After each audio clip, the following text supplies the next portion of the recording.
नमस्कार दोस्तों, स्वागत है आपका मेरे चैनल हस्तिनापुर ग्रीन पैराडाइज में।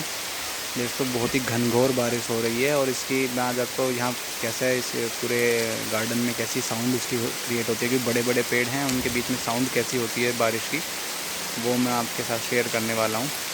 तो बने रहिए मेरे साथ, आप देख सकते हैं।